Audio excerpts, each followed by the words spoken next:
we've had this on our list for ages to do.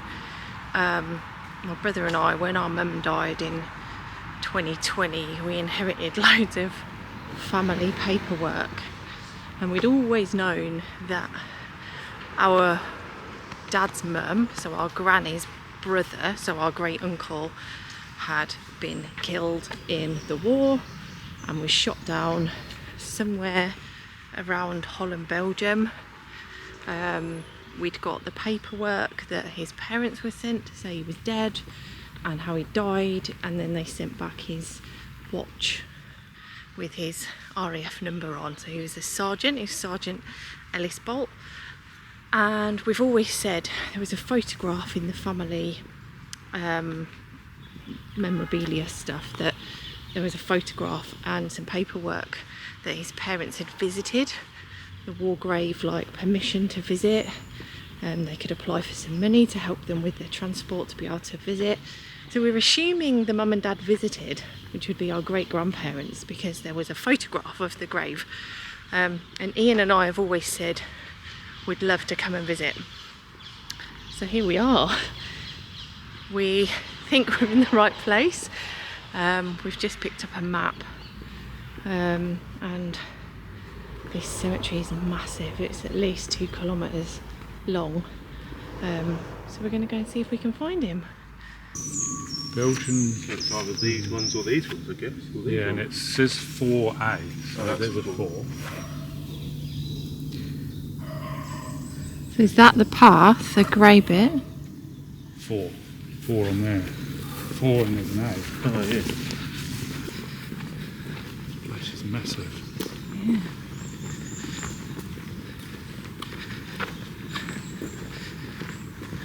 No, it was a cross. Oh, that would have been the temporary one. Would it? Yeah. Oh. No, there'll be a proper one now. There'll be one of these.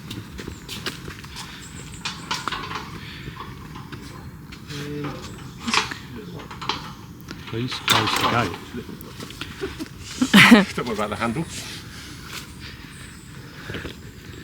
4A C35. Let's just look. 35 along here. Enough, isn't it? Have you seen one?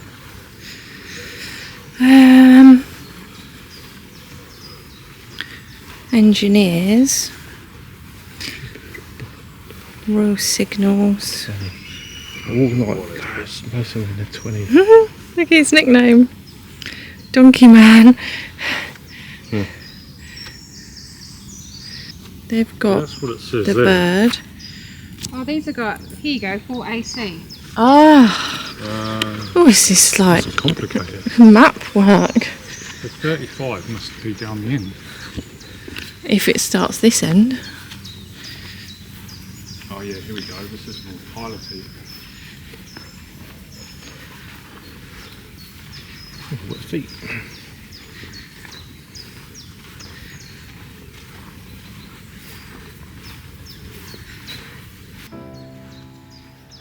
Oh, we found him.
Right, so we're back at the van. That was definitely worth a visit.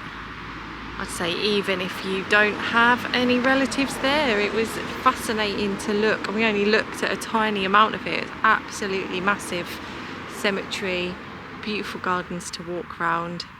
Yeah, really happy that we did that. Now we do have another stop planned that is linked to Ellis. We actually know the crash site, and apparently there's a restaurant there with a plaque in his memory on the wall, so we'd really like to go there as well. I don't know if we're going to do that today or it might be another part of the trip, but I will put it into this video. So when we head there to the site where the plane was shot down by the Germans, it'll be interesting to go and kind of complete the story almost while we're here.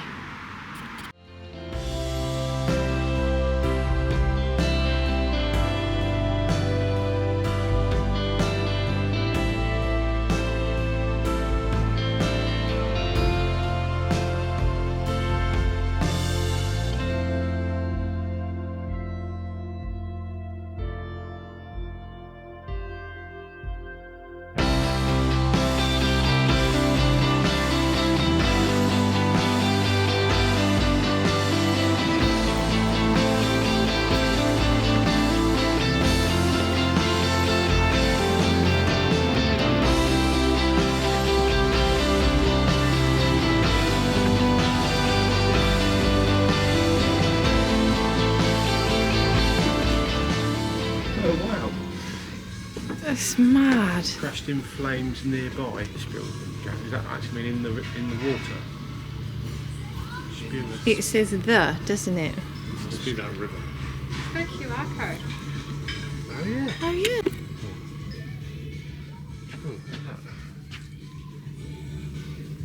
What does it do? There's stuff. Pictures? Wow. Part of the wreckage. I wonder if it's still here. By crushing. It started in the early morning by a crushing plane at the marina. According to eyewitnesses, the wreckage remained there. So it says the archaeology working group came to search for traces of the crash years later. In the spring of 2013, they started to search for the plane wreckage with success. And among other things, the tail section of the plane was found in the mud. I wonder if it's here. The responsible archaeologist, can't pronounce that bit, of the Royal Netherlands Air Force Recovery Service were called in to excavate the tail section.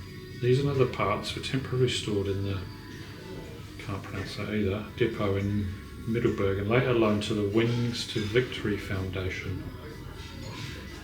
It was initially unclear what type of aircraft it was.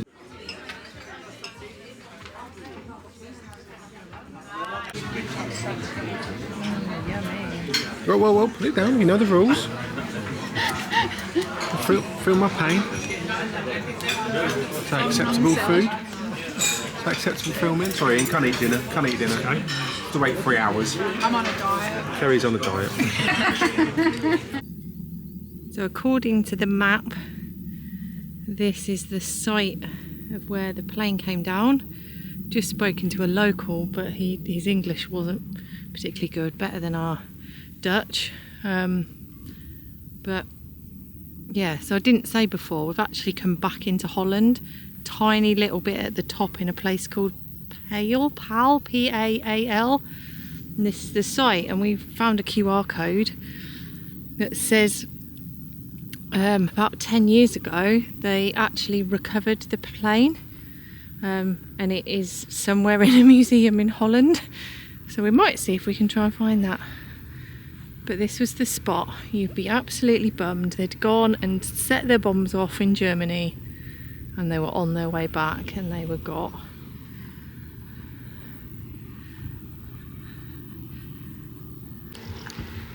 And it's got other things.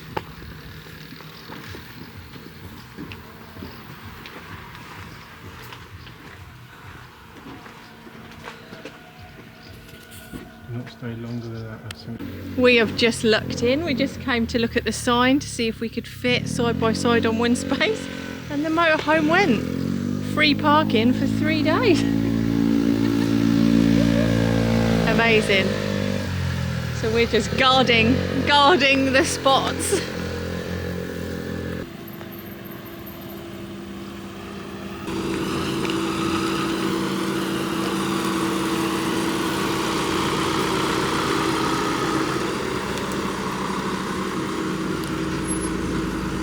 Well, the park up gods were on our side. We were very, very lucky then. We're very lucky because Park for Night has broken.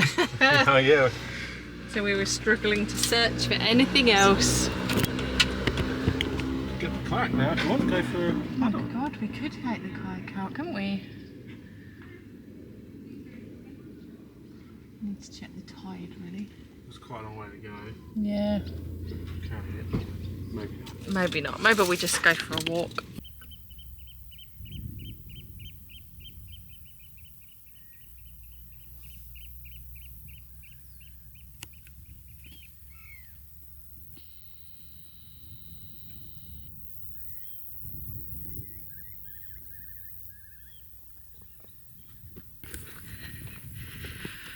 So we've walked all the way down there and to stretch our legs. It's very warm. Just trying to get a little bit of sea breeze, but there isn't a huge amount. There's some sheep.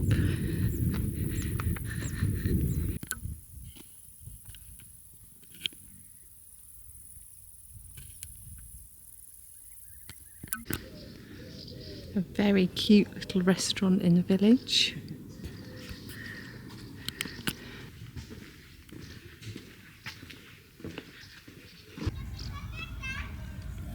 It's a container ship with its own cranes, isn't it? Yeah. Not a pirate ship. It's not the Black Pearl, is it? Got no flag.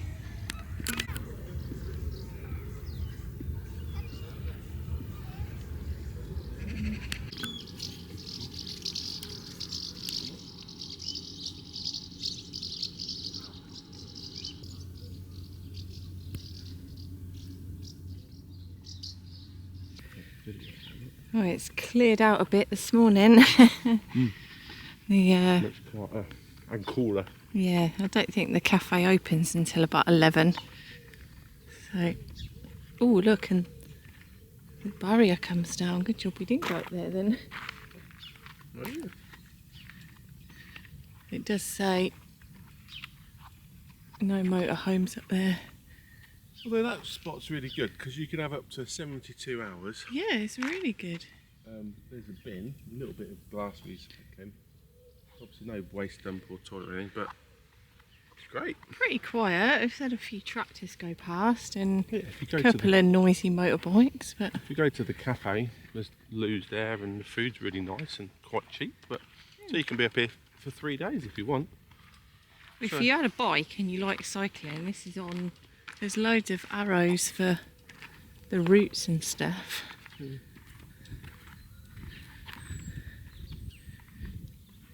And then further down that road was another cafe and the visitors centre for the nature reserve. So we're just going to go drink our coffee with a view. Tide in or out? Guess. Might be in now, won't it? I don't know. It was very out last night, that's for sure, when I came up about 9:30. Oh no, it's out still. Oh yeah. See what we mean about how deceptive that grass looked so much closer yesterday. So yeah, that's cycle route along there. Ah, drink our coffee and eat our bun. Don't know what these are. They're like heavy fruit bun. I like hot cross buns, but I haven't got a cross. No, they haven't got any cinnamon in. No, they're like saffrony. Very fruity. So this is our end of our trip now to Paal. Paal? Paal, I think it's Paal, P-A-A-L. Kind of southwest coast of Holland. We're not south. We are. Well, that's a weird way of saying it. We're at the bottom to the west side of Holland. Southwest of Holland. Yeah, but the coast makes it feel like it's the bottom of Holland, but actually it's the top bit of Belgium. Are we in Holland? We are, but Are we at the bottom of Holland? yeah, but not the bottom coast. It's the top bit of the bottom bit of the coast. We're in the south of Holland. Holland as a country as a whole. But you said coast. And I think We are on the coast. I know, it's confusing. The southwest coast. It's the west, it's the south, it's the coast. We're in Holland. Southwest And if you're coming coast from of Holland, you have to come through Belgium to get here. Yeah, That's which is a bit weird. confusing. Unless you've Anyway. got a boat. Yes. Anyway, we're at the end of our trip now to Paal. Yeah. So after we went to visit Ellis's grave yesterday, and then came here, my brother had done some research about where the plane had crashed, and then happened to find that there was this plaque at the cafe. Anyway, we get here, find it, have the lunch and everything, which you saw, but there was the QR code, and from that we've been able to find out that in About 10 years ago. yeah, it was 2013, 2014? 2013 or something. Some people found the tail part of a plane. They didn't know what it was at the time, and they had to get permission from the land authorities and the local mayor and stuff to be able to dig, and they decided to do it because they didn't want treasure hunters coming into this area, which is a beautiful nature reserve. So it was just a little bit out of the way over there. They got this tail bit of this plane out, and then did some research, found some numbers on it, found out that it was a Lancaster bomber, then did some more research into what planes potentially crashed over here, and did all of this research. There's a website, I'll put the link in the description if you're at all interested in sort of war history. It is really fascinating that these, literally in the city that's just we're going to go and have a look at today in Hulst, like just some archaeological guys that meet on a Wednesday did a bit of digging, and they managed to get a little bit more of the plane out. We think it's somewhere that they've kept it. I would hope they would have kept it. So we're going to do a little bit more researching. Just wait for the food professional lorry to go past peacefully. We think that the part of the plane is somewhere in a museum or in somebody's store or something. So we've now got the email address of the people that found the plane. So we're going to get in touch with them. Also on the website, in 2019, when they unveiled the plaque, they actually had relatives of some of the other people in the plane. They were mainly Canadian. They were Canadian, weren't they? Yeah. Because he was flying with a Canadian squadron, I think. So that was pretty cool. So we might be able to get in touch with them or something. But Ian and I took a photo with the plaque last night to send to them, and we've got the grave. And then we've also, there's a... it's like the M6. We've also been in touch, there was like a Canadian history website that had got details of the crew. So we'd sent photos in of Ellis because they didn't have a photo of him. It's got all his details and stuff, and there were photos of the other people. So we're going to send them some more information of what we found out whilst we're here. So it's been a bit weird. I think it's a bit of a strange feeling to come to find a relative that you never met, you heard a lot about. My granny she talked about him all the time, and that we've come and camped in our camper van right by where he died. It's really strange. It's bizarre, isn't it? But also what I find really fascinating that is other people have done all this research and effort to find out he was there. So you know a little bit about how he was shot down. Well, a little bit. They've been on a bombing raid over Germany, so it's February 1944. 19th of February they So, you know, did the raid, yeah. Not that long till the end of the war. So it was part of the Allied softening up of Germany, ready for D-Day landings and things. So I can't remember exactly where, but they've been over Germany, dropped all their bombs on their way back, and they didn't quite make it. They got shot down by apparently some elite German pilot who was like really good at what he did. Yeah, when we've searched, well, when we did some searching, we found that the German shooter, bomber, whatever you would call him, pilot, he was the most decorated German. He killed the most people or something. So. Yeah, but then he got his comeuppance, didn't he? Yeah, he didn't make it either. So yeah, he shot them. They burst into flames and landed here somewhere. Yeah, well, on the website, there's a point where somebody's pointing to a map, which is that kind of headlandy bit of grass out there. However, there's some stories that, like, obviously the Germans recovered. I think it said they recovered 4 of the bodies and 3 washed up, and then obviously they were then taken to Antwerp, which was under German control at that point, wasn't it? I think.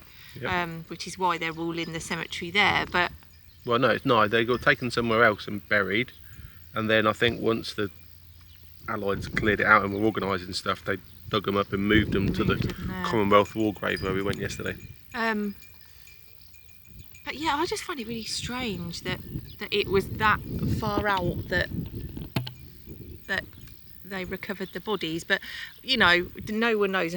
Well, but then they found bits of the plane. But then the bits of the plane could have washed up. We don't know exactly where it was. Don't know exactly, but it was definitely here. And the fact that the town have gone to all the effort of putting that amazing memorial on and the restaurant was super kind to let it be put on the building, and it's literally as you walk straight to the restaurant, it's the first thing you see, so it's quite good. So hope you've enjoyed a little bit. If you're still awake, a little bit of a different one. Like, war and history has never been my thing. You've always been really interested, and Ian's always been really interested in it. But I think that personal connection and the fact we've been able to kind of trace, and we don't know if any of the family members have ever been or knew it was here. Knew this. Hey, thanks very much for watching, listening, staying awake. Yep. So next week, all we know is we're heading to southeast Belgium. We're filming this at a time that you're probably aware that Park for Sight is down. Park for Night is broken. I can't even know what it's called.